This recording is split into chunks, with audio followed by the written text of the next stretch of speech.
a group of teens in the building. They're my people right there. They were sitting in the back, and I was going to tell them to come up, but I don't know. They must have thought they needed to come up. I don't know. They must have felt that I was going to ask them to come up. I don't know. But hey, teens, y'all my people. That's my group. And so I love teens. I'm very passionate about helping teens find their voice and working with parents to help them create space to have difficult conversations for their teens. So hey, y'all. All right. Hi, y'all on Zoom. Welcome tonight. Welcome. We're going to hopefully we have some good discussion on tonight. I'm not a big lecturer, especially since we have a smaller group. I think we can engage and talk a little bit. I got to find my.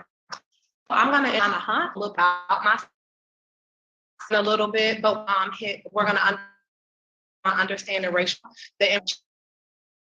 check it in with our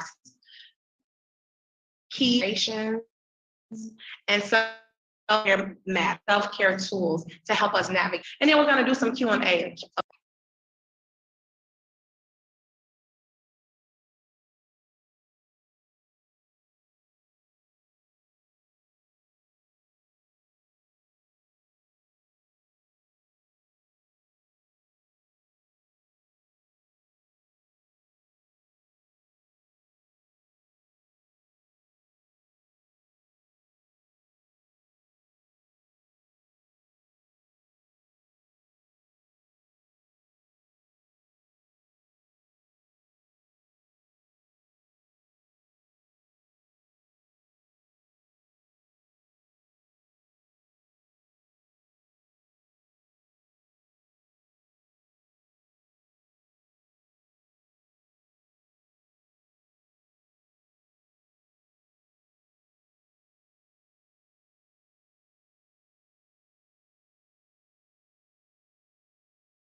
use, and we're going to contain anything that gets in the way of us being present.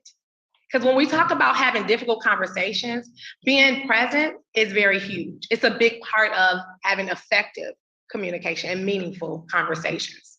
So I want you all to think about, I have a few different examples of containers that people that I've worked with have chosen.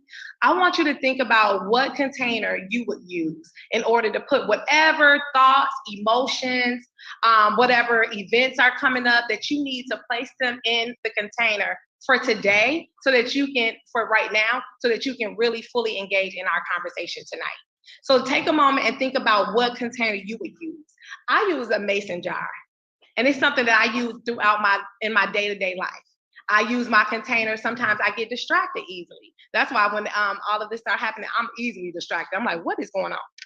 So I have to be really intentional about using my container so that I can be present in the moment with the people that I'm communicating with. So I had a client tell me that they would use a perfume bottle. And so as we started to identify all of the things that we needed to put in the perfume bottle in order for them to be present in our session, she was like, "Oh my goodness, I got so much stuff I'm putting in here. I think I'm gonna need a visual piece of tape." So I was like, okay, yeah. So it just was reflective of how much we carry and how much we have going on in our brains throughout the day that gets in the way of us connecting with other people.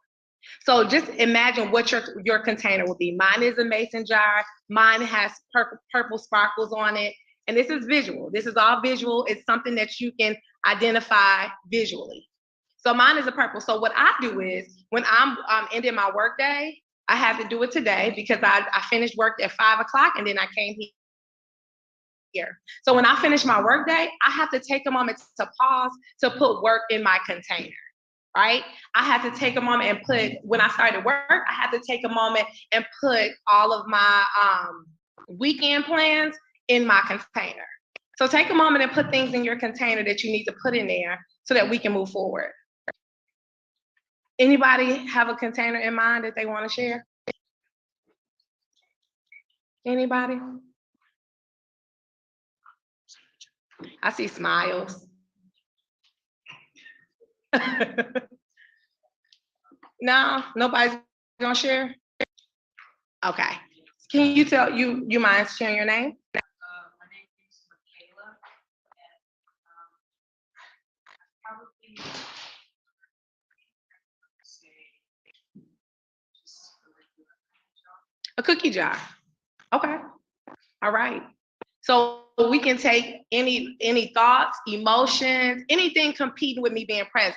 Let's put it in our container so we can move forward. We good? On Zoom, I hope you all are using your container. Okay. Ready? Oh, I'm back on.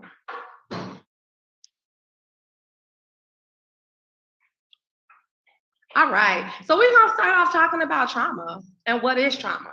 Okay.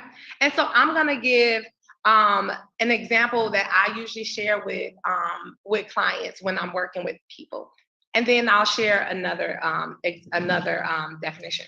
So trauma is anything that we encounter that cause us to turn our world upside down. So a big event that causes us to second guess our everything that we knew about life. So it can be a car accident. That could be pretty traumatic for someone. It can be someone bullying them. That can be something that's a traumatic event. So it can be a domestic violence relationship. It can be traumatic. So those are big events that causes us to encounter different experiences or different ways of viewing life. So it may cause anxiety, increased anxiety. Something that we just recently experienced in Texas, that's something that's pretty traumatic. That's an event that's caused a lot of trauma for many. And we're going to talk more about trauma and collective trauma, but racial trauma today, because that's the lens that we're speaking from. But just thinking about how that has changed people's lives forever. The people at the school, the community in Texas, that was very severe and traumatic. Okay. And so we can, oh, I forgot I'm clicking it. So trauma is experiencing injury to oneself or witnessing a serious injury to or the to or the death of someone else. So someone experiencing that themselves, but also witnessing it. Okay. So for us to watch the news and witness what happened in Texas, that is pretty traumatic for us as well. Facing imminent threats of serious injury or death to oneself or others. Experiencing a violation of personal or physical integrity, right? So what something we should know is it's not necessarily something that has to happen directly to us. It can be something that we witness, okay? And so as we move forward and continue to talk about how that translates into racial trauma, we'll talk more about that. Okay. So racial trauma is traumatic events that occur as a result of witnessing or experiencing racism, discrimination, or structural prejudice. Racial trauma refers to the stressful impact or emotional pain of one's experience with racism and discrimination. And so as we talk about racial trauma and how that impacts us, similar to us witnessing what happened in Texas, the shooting there, we witnessed different things that happened due to race and racial events around us. And so as individuals of color, it doesn't always look like this a grand event. Sometimes we experience trauma. We can be in a store and someone is profiling us and we feel like we're being watched, right? So it can look many different ways. So some triggers of trauma, racial trauma. When we talk about racial trauma, it touches many different systems. And so it touches some examples from media that I have on here. I have a person wearing a mask, a person of color wearing a mask. And so in healthcare, the community of color experienced high numbers of death and it was impacted really big by COVID-19. I have representation of the marches from 2020. I have Patrick Lyoya on here as well. I have water is a human right. So the Flint water crisis is another way that we've experienced racial trauma in our communities. Also gentrification in our neighborhoods, people having to move out of Black and brown neighborhoods because they're being built up, and so that is a way that we've experienced trauma, okay, or triggers of trauma. Okay, so navigating difficult conversations is at the heart of this, right? When we talk about navigating difficult conversations, a lot of times we think about when a crisis starts. And so something that I like to talk to parents about and adults, whether they're educators, parents, is letting them know that navigating difficult conversations starts well before the crisis. So we don't wait until the crisis happens to create a space to have difficult conversations. It's something that we should start doing from the beginning. It's something we should start creating a space in our homes to make sure that we're talking to our youth about many different situations. Something that I always tell parents is, we should listen to our youth, like when they're talking about the silly stuff that seems really small and minute, so that when it comes time to have a difficult conversation, there we go. We can ease into that a little bit better. So it doesn't start with a crisis. These are conversations that we need to be doing. We need to be checking in before that. So before we have a conversation with the youth, we need to do a self-check. So something I always talk with, and for the youth that's watching and that's here, checking in with yourself is what this is about. And for the adults, it's about having a self-check. Because what we want to do is we want to be mindful of where we are as adults before we have conversations with our youth, right? So if we're anxious, if we're worried, if we are freaking out, we want to be mindful because we don't want to pass that down to them.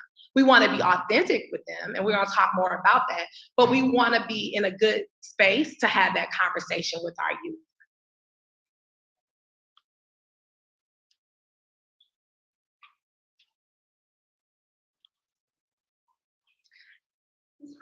Yes.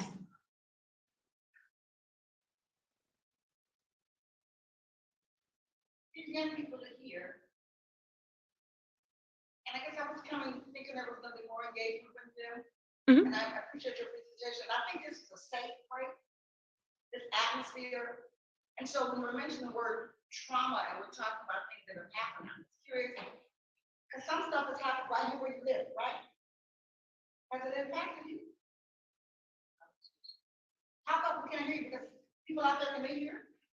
That's what we're here for, to hear what you have to say. She's an expert, and I'm here because some of my people get coming and not here. But we want to know what, how has it impacted you? What is your reaction? Are you happy, sad? You think you feel threatened? What can we do to help you? It's more than just a smack and a drink. I think that's what it said. We want to Yeah. hear from you. And I think that they like, we on the put on the spot right now. Well, and so I think that we can definitely have that conversation. And so I would want for us to have that conversation. I want to create a space where they feel safe. Because I think that I've been talking and going through the presentation. And so they're probably like, wait a minute, what's this? Hold up. So I do want to, I definitely, we can talk more about like the trauma that we experience on a day-to-day, right? And that's where we're definitely going to continue to talk through that. But definitely, when we talk about navigating difficult conversations, the challenge is we don't always feel comfortable talking about that. And I don't know, and you all probably feel put on the spot right now, so y'all probably like, yeah, we don't feel comfortable. But we don't, I think in our community, we have a hard time talking about how we feel. And that's something that I want to speak to. That is, I want to normalize that it's okay to share how you feel. That's why we're talking about self-awareness. And so if you all do want to kind of share your thoughts about trauma, the floor is definitely open. And I do want you all to know that I started off saying it's not just gonna be a presentation, but we were gonna do some engaging.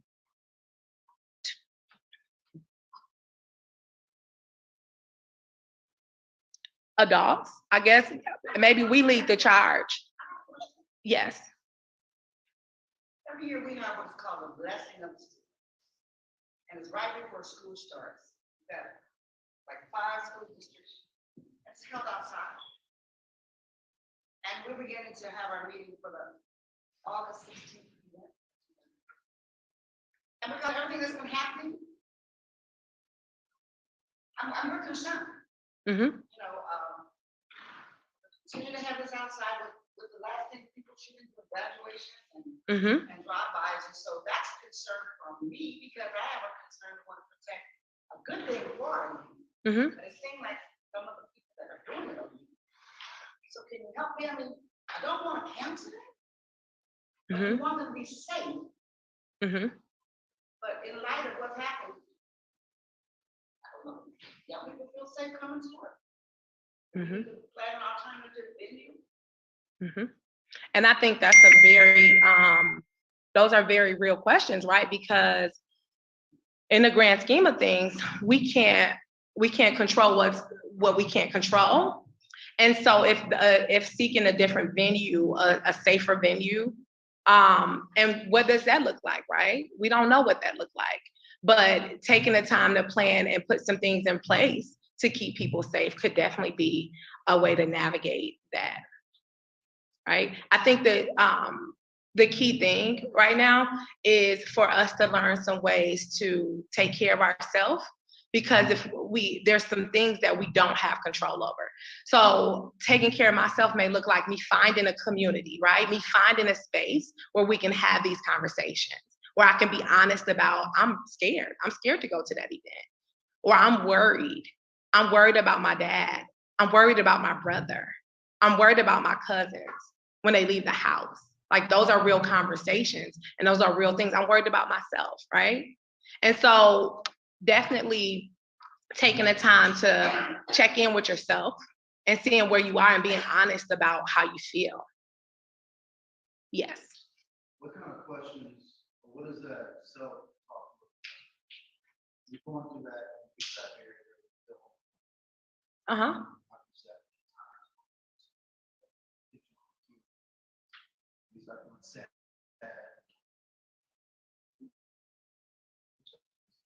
what is that process? Okay. What things do you actions, you know, kind of go through? Okay, that's good. So the question was, what does that self-talk look like for you to prepare yourself when you are feeling overwhelmed and you're feeling like you don't want to go out and go do the things that are going on? And so it starts with the checking in with myself, looks like me developing an emotional vocabulary. And that's something that I have on in one of my slides. But establishing an emotional vocabulary, I'll probably just go to that slide, just because sometimes it's hard for me to articulate. Where is it? Sometimes it's hard for me to articulate how I'm feeling. Oh, my stuff not showing up. Okay.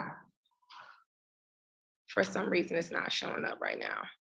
But I have a slide that says emotional vocabulary.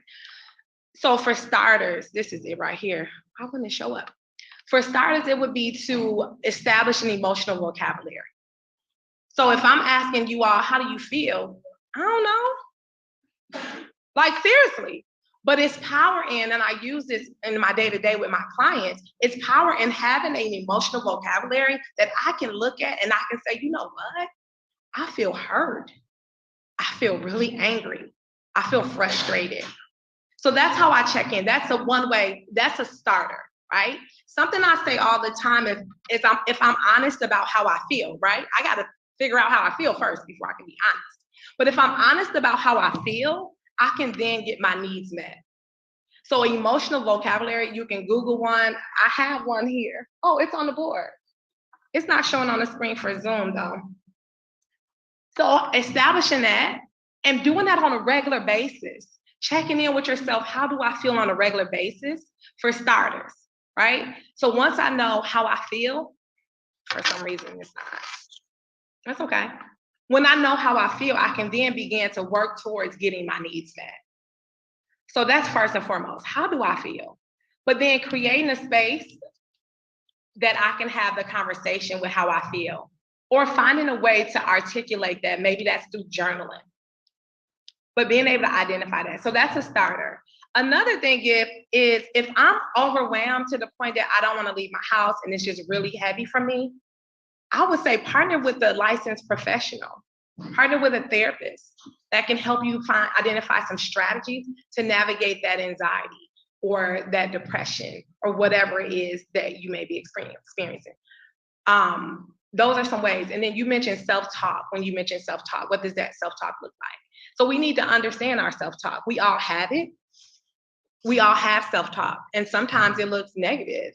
It looks overwhelming. It may be, I'm never going to be able to leave home again, or I'll never be able to meet with my friends again. I'm going to always be at home. I'm not going to be able to, that's what we would consider to be negative self-talk. Well, the way we would counteract that would be with some positive self-talk, right? And the way I do that is I'm really big about affirmations. And so being able to identify some affirmations. And what affirmations are words that affirm us. So my favorite affirmation is, I can do hard things, right? And so the more I utilize my affirmations, the more I'm in tune, the more instead of me trying to really stop the negative talk, as I continue to engage with my affirmations, that begins to be my self-talk, right? So those are some ways to get started. Yes. I work with a lot of youth, and what I concluded is dealing with them is anger. Mm-hmm. You're very angry about everything that's going on at first. How is a leader do I deal with that? Okay, so anger. So I think for the first of all, recognizing that anger, the anger, underneath the anger may be other emotions. So it's showing up there. Okay. So underneath the anger, I was trying to find signs and symptoms of stress. So that underneath the anger, they may be feeling hurt. They may be scared. So I think for us as adults, it's important for us to take a step back and not be so quick to jump on the anger piece. because our youth don't always know how to have those difficult conversations. It's hard for us. It's hard for us to articulate how we feel. So then we want them to tell us how they feel. And when they show up as anger, because it's a little more acceptable, right? I can be angry around my friends, but it's hard for me to tell my friends that I feel sad or my feelings are hurt or I'm embarrassed. So I think starting with understanding that anger is like at the tip of the iceberg and recognizing that as we go deeper with our youth, we find other emotions. I'm anxious. I'm really anxious. I'm really scared. I'm really devastated. So it's a lot of different, I may be feeling shame. So there's a lot of emotions under that anger. So for us, I think I can't stress enough, it's so important for us to take a step back and a pause to really delve into what is going on with that anger, but not being quick to jump in, but quick to listen and creating a space for them. Our youth need to be seen and heard, right? A lot of us come from a generation that that says kids should be seen and not heard. I don't know if anybody ever heard that before. Okay, so we have to be mindful.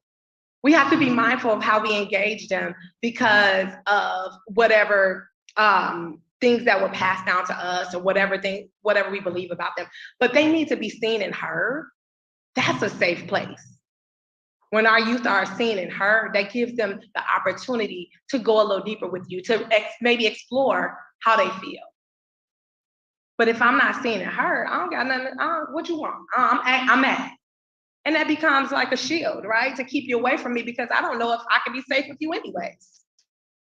So I think one, being able to pause and recognizing that there's more emotions underneath the anger, but the other two is giving them the space and listening and helping them feel seen and heard. That was a good question. It looks like there's some questions in the chat or comments in the chat. Oh. Okay. How do I address having a conversation with my son that's as they get older and look more like an adult, although they are children? Some people will look at them as a threat. Yes. And so I have some keys to having those conversations. I think, again, giving them the space to talk about how they feel. Giving them the space to be seen. Letting them know that, you know what, let's talk about this. So again, I started off by saying that the difficult conversations happen before the crisis.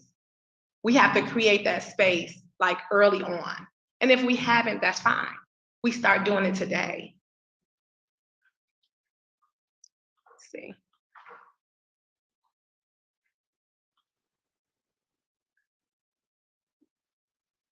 Yep, someone said you must also give yourself permission to feel your feelings. And I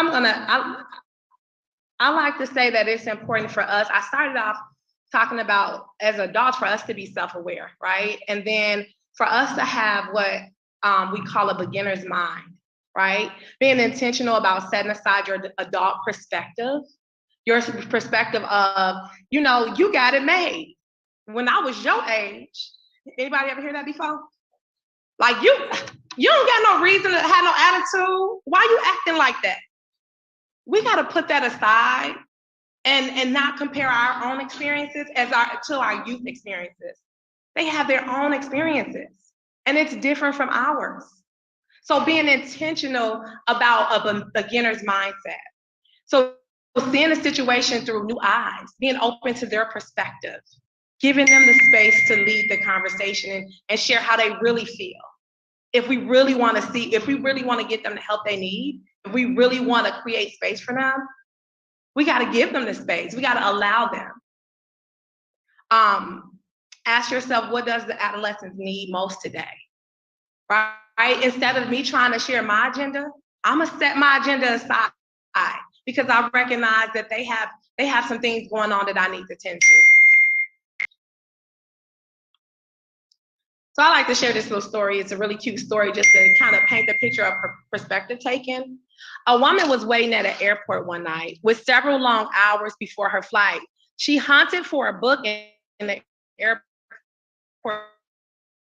shop, a bag of cookies, and found a place to drop. She was engrossed in her book, but happens to see that the man sitting beside her, as bold as could be, grabbed a cookie or two from the bag in between, which she tried to ignore to avoid a scene. So she munched the cookies and watched the clock as the gusty cookie thief diminished her stock.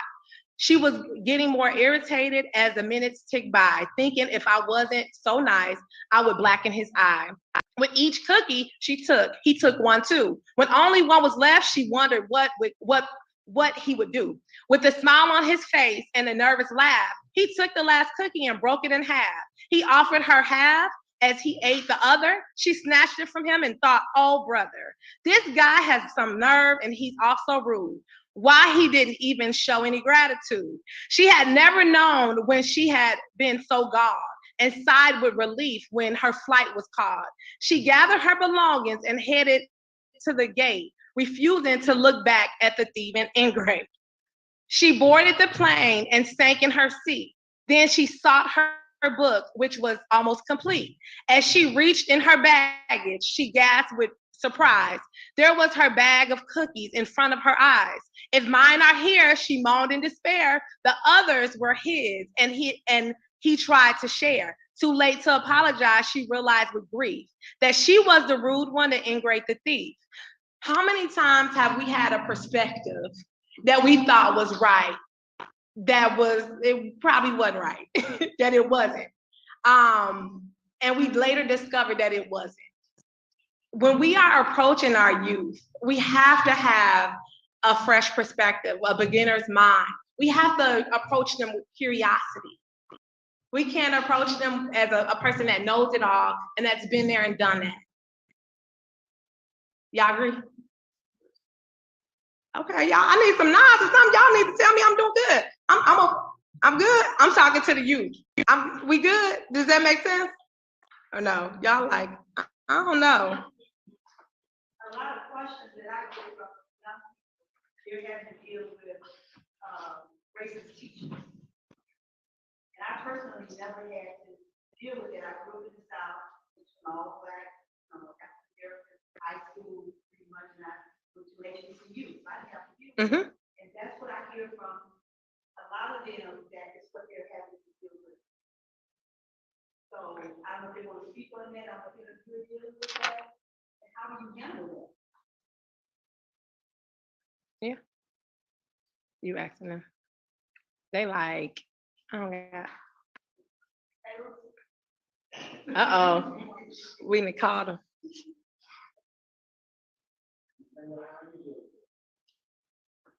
They'll come to me with that and now.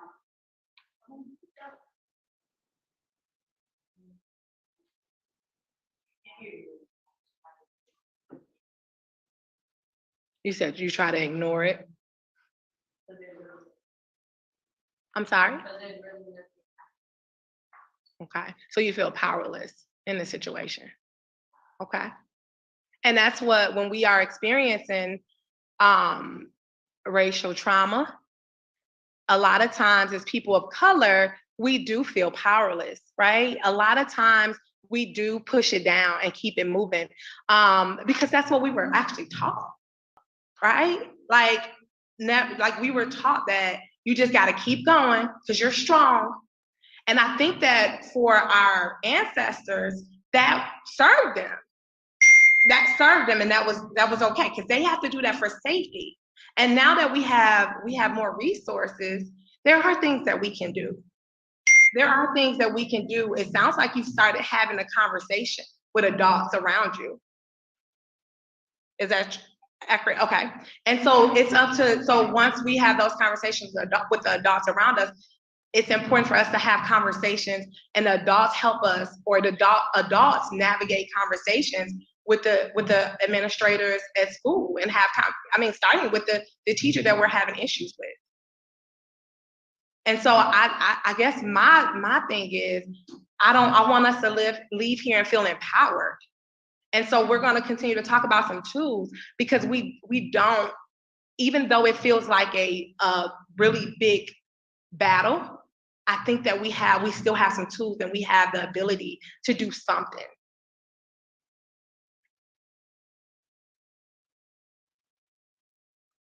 Yeah.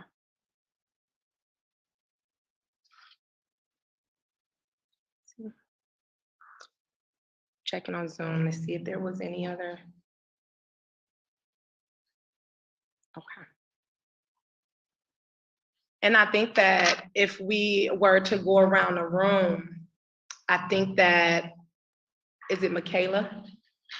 I think that's one example, right? But I think if I pass the mic, we all have some situation where we felt maybe othered or we felt like we were mistreated. And I think that that's where we began to create spaces, safe spaces, right? Community, a village around us where we can have those conversations and equip ourselves to navigate that. Because for so long we were taught to just stuff it and keep it moving because there's nothing you can do. On Tuesday, about how the kids were little, children were little, how they cried and bawled, not wanting down the nose, and then the older they got, we began to say, don't cry. Don't cry. The crying was healthy, and it was a way of releasing emotion. And then I see even later, that conversation came up, that when kids look sometimes, when you get a it's like, it is healthy to cry. It's healthy to cry. It is healthy to ball, and you don't have to be cheap with it. And that was a realization that came to me tonight. Is how they don't know it's okay to cry, and it's okay to bawl and holler. It really, I think we were not really right in saying, and then we think that cry, even funerals, people don't, we used to be years ago. And you can almost tell the type of emotion from the way you cry. So I got to reevaluate that and try to come up with techniques of releasing your feelings. Mm-hmm. Yeah, and releasing your feelings is not releasing. Internalizing them is not. Makes sense? That makes total sense. Yeah. It's okay to cry. It's a singer, like Jeannie Jennings, who has a song that talks about crying is like taking your soul to the laundromat, right? Like it's okay to cry, and it's okay to not be okay. It's normal. Yeah, it's a normal thing. Yeah. But I think, like you said, it's a lot of unlearning that has to take place in order for us to allow for our youth to experience their emotions freely. And if you hurt, it's okay to show your hurt. It is really not okay not to show. Mm-hmm. But where do we think those messages came from? Mixed messages, influence. And it's like you said, things are taught. When you're little, they're free. Even as a mother, you knew when the baby cried or something. You knew by the tone of the cry if it was sick, feeling low. And so crying is a tool of communication. It's also a vehicle of healing. Mm-hmm. Yes. But now because of the messages that we've gotten from society, we've gotten grown up, that it's not okay to cry, right? That means you are a punk, you're weak. Yeah. And so those are the things that we have to dismantle and unlearn. Sometimes if only you had cried. Mm-hmm. Or they'll come to see you. But maybe prior to that, a good cry, a good tantrum. But now when people go into tantrum, then they recommend them to a psychologist, but not always is that the answer. Mm-hmm. You don't want everybody to see you cry. Yeah. My next slide, showing up is it talks about our emotional cost. And so during 2020, as I would speak to youth and even adults, I would talk about the emotional cough, right? Because we notice the physical cough when someone was coughing around us, and still now, like what's going on, right? And so I talk to youth and even parents about what that emotional cough can look like. And so these are some signs of stress. So emotional symptoms of stress, which, like I said, I call the emotional cough: moodiness, agitation, restlessness, short-tempered, irritability, feeling tense and on edge, increased anxiety.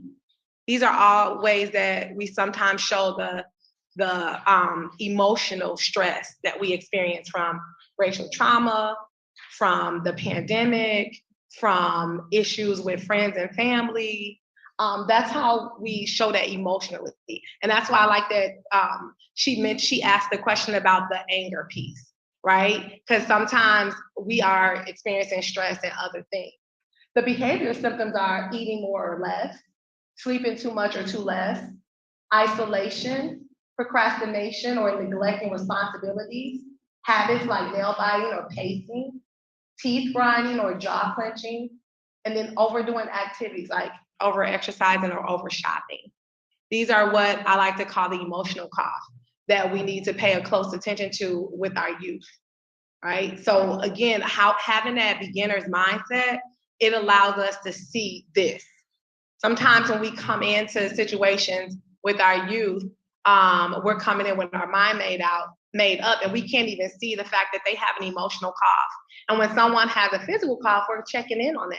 We're trying to see what's going on. We're taking them to the hospital. We're taking them to the clinic. We're making a doctor's appointment. But what about when our babies are coughing emotionally? How are we navigating that? Are we telling them that you're doing too much? Or you should be glad you got them shoes over there, now you're just ungrateful? Like, how are we handling their emotional cough?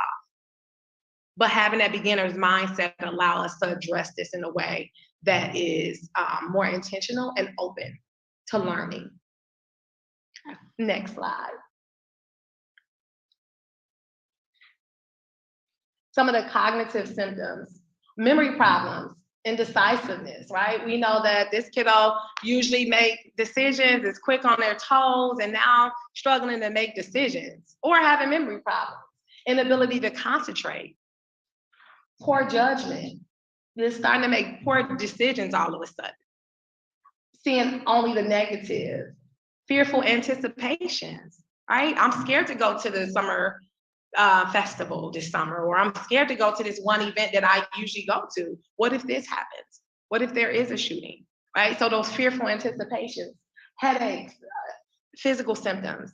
Our mind-body connection is huge. There's a huge connection between mind and body, right? So when they're complaining about the headache or the backache, when they're complaining about muscle tension and stiffness, diarrhea or constipation, nausea, dizziness, insomnia, skin breakouts, hives and eczema, chest pains and rapid heartbeats, right?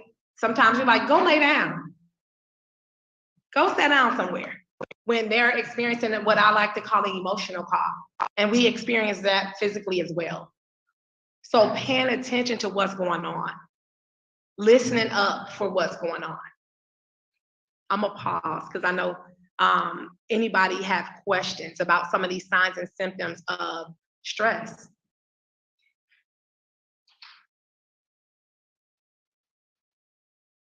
And so on here, we're talking about stress, but if these are, if they grow more intense or more frequent and they're experiencing these symptoms at a higher rate, it may be anxiety, it may be depression, there may be other, it may be a diagnosis that's going on.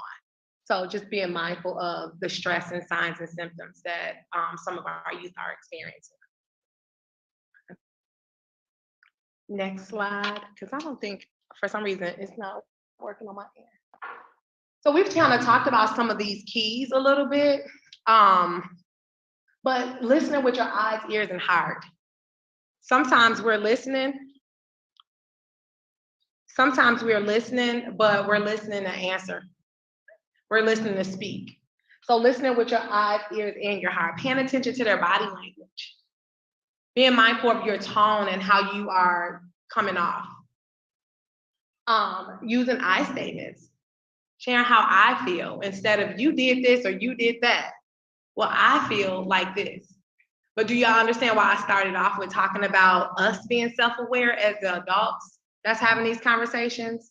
I started off talking about us doing the work first, because when we do the work, we can then start to utilize some of these keys so that we can have effective conversations. Being honest, right? Being honest that I don't know the answer.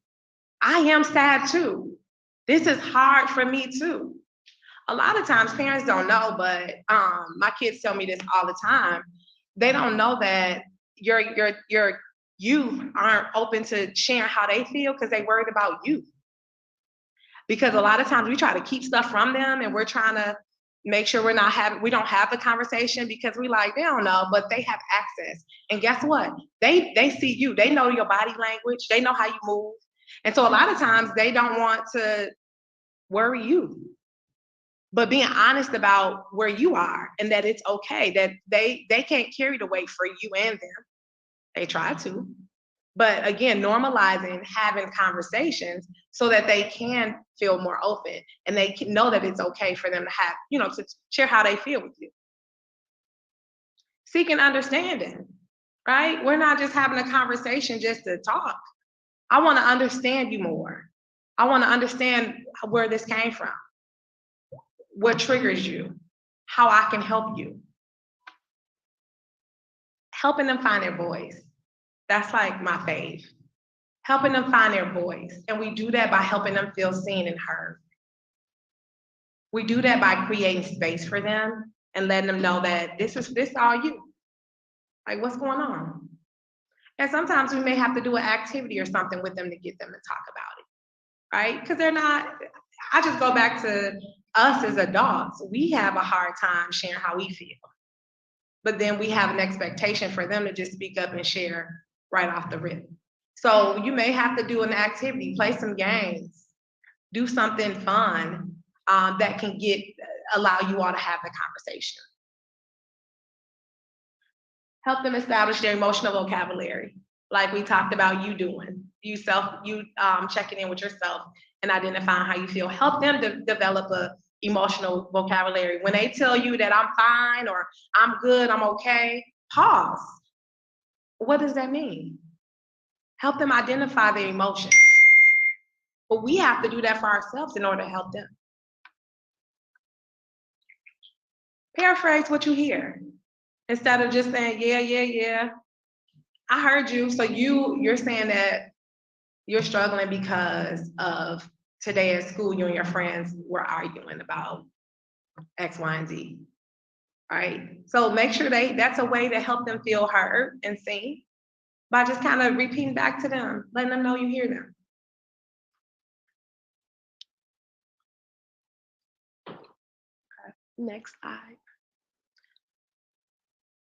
Oh, well, that says, I don't know why it translates like that. Well, at least Zoom, you all did get this. This is right on y'all. It's okay to pause. It's okay that if the conversation is too heavy, it's okay to do a part 2 and a 3. It's okay to take that pause and come back to it later. It's okay, again, to be honest, I don't really know the answer to this because I'm struggling with this too. It's okay.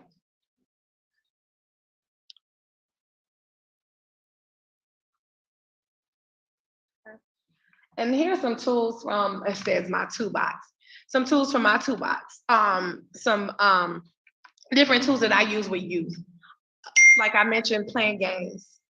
With younger kids, it's really helpful. I have something like Candyland. You can do it with older kids too, but Candyland and just taking the colors and putting a feel into it. Using your emotional vocabulary that we talked about, put a feel into it. Hurt, mad, sad. Just pick a color with a crayon, scribble on a piece of paper red and write mad. Scribble green and write hurt. Whatever that looks like. And then as you all pull cards and go around the Candyland board, I feel sad when, And then you go on and you go back and forth and you give them the space to talk about how they feel. So creating some creative ways to have these conversations and check in. The same with Jenga. I mean, you can just have conversations, or you can write questions on there. Pinterest is my friend. On Pinterest, you can write different questions to get dialogue going. For those of you all that work with youth and do different things with youth, that's a good way to get conversations going, right? Because we know it's not always easy to just step up in a place and start talking as teens. So it's a creative way to get some dialogue going. Playing a game of Uno, but being able to have these conversations. The racial healing workbook, it has education as well as questions, prompts to get us to, because we might not know all the questions to ask them. We might not know the ways to ask, but we can sit down with a book and we can start to go back and forth and have some dialogue using a tool. Finding her voice. That's one of my faves. This is a book, a workbook to help Black girls navigate white spaces. It's a workbook. It's just, they just need somebody with them to do it, to sit by them and work through it with them. And then don't break the ice. The same way that you do Candyland, you can play around with that and ask questions. You walk in, you create some questions. Usually when I'm working with youth, and I make sure I get their buy-in by having them identify what questions we checking in on. Let them pick the questions, right? Let them drive a little bit. Yes. Would you ever, like with the situation with her, like she's in this class every day with this teacher experiencing this, would you, as a young or parent, go and confront the person? Yeah. Go and have a conversation and just kind of check in and see what's going on. If it continues, and then you escalate it. I think a lot of times we get overwhelmed because if she was in the classroom and the teacher was, I don't know, maybe not, didn't give her extra credit.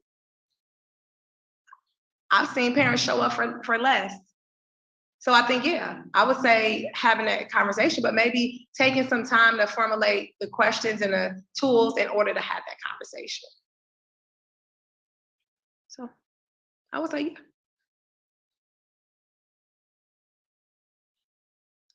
Any other questions? But the other book on here is Cocoa Butter and Hair Grease. And so again, it's a way for us to embrace our hair, but it has really good prompts and questions that we can navigate. Helps us connect with our identity, who we are, our value. Because a lot of times when we are navigating tough spaces, sometimes we diminish who we are and our values and what we bring to the table. So those are some things from my toolbox. I have also some other tools, some different activities, some different things also that using affirmations, creating affirmation cards, journaling. Bless you. Did somebody have a question, or we were saying bless you? Okay. Journaling, creating a gratitude list, right? Taking a moment to just have a moment of gratitude. Creating vision boards, that's one of my faves. I enjoy doing vision boards, setting a vision for yourself. What does that look like? What do I look forward to? A love letter to myself, drawing. Sometimes drawing to express your feelings is a good way to express yourself. I have a lot of youth who don't like to journal, but they like to draw. And then they'll come to sessions with me and we'll talk about their emotions connected to the drawing. Deep breathing. Don't underestimate the power of taking a pause and taking some deep breaths to reset our nervous system. Exercising is huge. That emotional list that I talked about, utilizing that to identify how you feel. Traveling, that don't always look like leaving the country. That might look like traveling to Lansing to check out the air zoo. Doing something to get our minds off things. A letter to someone else that you care about. A hot bath with Epsom salt or a bath bomb. Reading a book. Therapy, of course, is a great tool that we can use. spending time with loved ones, meditating, and listening to music are some of the tools that I like to share in order to help navigate some of the stress and that we experience.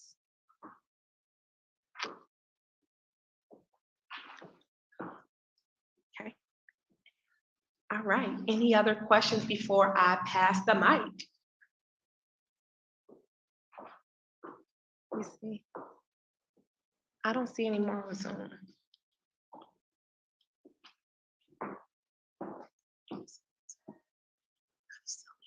Yes. Yeah. Good evening, everyone. And I just want to thank Tashuna Hunt for this facilitating this conversation today. And I also want to thank all the youth and everyone who is here present tonight, as well as everyone who is with us on Zoom. And just in closing, we have so many things going on in our community every day that creates like different levels of trauma for our youth, for our adults, men and women. And we take these conversations very seriously, and we will continue to have conversations and opportunities for us to come together as a community to engage, in ways that we support our youth, in ways that will empower them in their identity, empower them in understanding their God-given purpose in this life. So one of the reasons that we wanted to have these conversations and these opportunities is to develop effective strategies and tools to support them. As Tashuna talked about and others talked about in their questions, in our communities, we are often socialized as our birthright to be strong, to overlook trauma, and to just continue on in ways that really disregard all of the things that we are experiencing. And we want our youth and we want our community to know that we understand the stressors that you're experiencing in life, in everyday life. And we want to provide support. And as you know, we have two other opportunities and two therapists that would be coming to support this work, but this will not be a one and only kind of thing where we come in and we share and then we leave and then we don't support or provide opportunities or resources. We will continue to provide resources for you as our communities. We're looking to heal. One of the things that keep me up at night is when I look at the disparities within the Black community. In every level, African Americans, we fare worse than any other group, be it education, be it our mental health, be it jobs, be it housing, everything, we fare worse than any other group, which means we have like significant work to do in our community. And we want to continue to engage. And again, we thank you for being here this evening. And we look forward to you being present at our next event, which will be on June 16th. And then we will also have one on July 21. And so stay tuned for the marketing and materials that we will be sending you. And we look forward to coming together again and dig in and just continue to go deep and deeper and deeper through these conversations so that we can work together collaboratively as a community to bring about healing and to empower us to thrive in our God-given right and purpose that God has created us to be. And we're going to continue to work on this, and we're going to get better together. We're going to get stronger together, and we're going to be empowered together. So again, thank you very much for being here.